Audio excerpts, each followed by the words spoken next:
so much. So, Your Excellency, sir, thank you.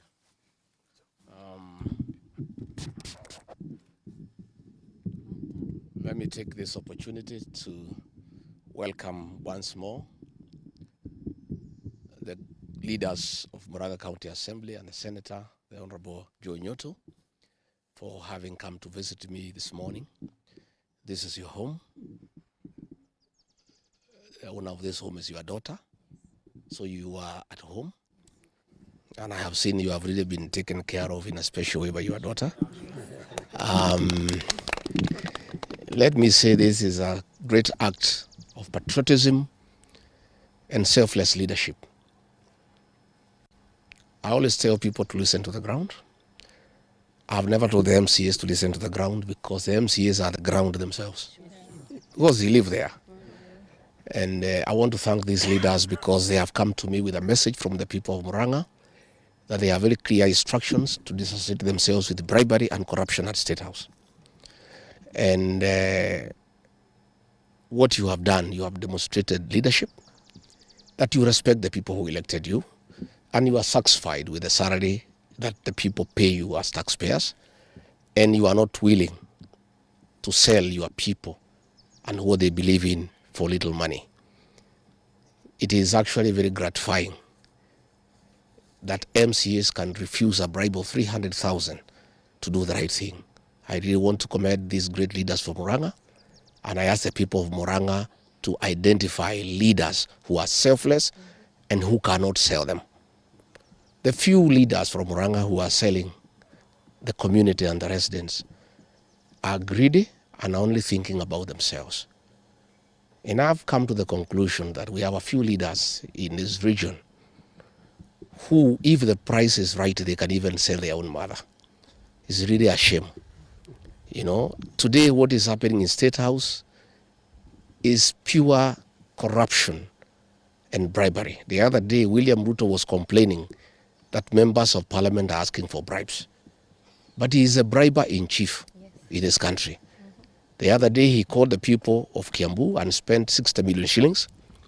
A week after, he called the people of Meru, spent another 60 million shillings. Today, he's going to spend 60 million shillings. He's giving people 10,000 each. That is 180 million. When hospitals in Murang'a have no drugs, when people are suffering because SHA is not working, when university students are at home, when students from secondary schools are at home, primary schools are not functioning because there is no money for capitation. All this money has been stolen and diverted for corruption and bribery. And State House has become a scene of crime. We want to tell the people of Murang'a not to worry because you have good leaders. And I am very encouraged that even in this difficult situation where William Ruto is using all manner of strategies to confuse people with money that is stolen, there are great leaders from Murang'a who have stood firm and said no. William Ruto does not need to call the people of Murang'a to discuss with them development. I was with him at Gachagua grounds, and I was a guarantor of William Ruto to the people of the mountain, and we signed an economic charter with the people of Murang'a. 3 years down the line, he has done nothing about it. It is unnecessary to pretend to call the people of Murang'a to discuss with them development. There is nothing he has done in 3 years. There is nothing he'll do in the next 2 years. Therefore, those people who went there, you do what we agreed. There is a saying in our community that you cannot bury an elephant with his tusks. Please take that money and use it when you go back home. And don't just eat that money alone. Share with the people of Murang'a whom you left behind.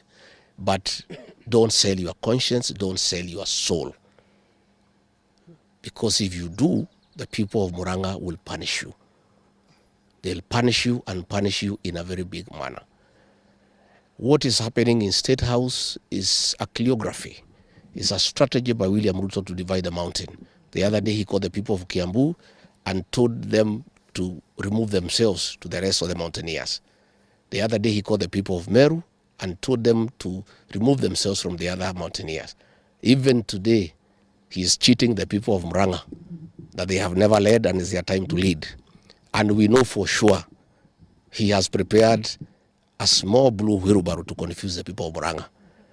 so that he can cheat them to have a presidential candidate whom he is sponsoring, whom he is spending money on, to come and divide the votes in Murang'a. Unfortunately for him, the people of Murang'a are wise people. Many times people have tried to confuse the people of Murang'a, but they have remained forever focused. These are people who are extremely focused, and they can see through the scheme of William Ruto of trying to create division among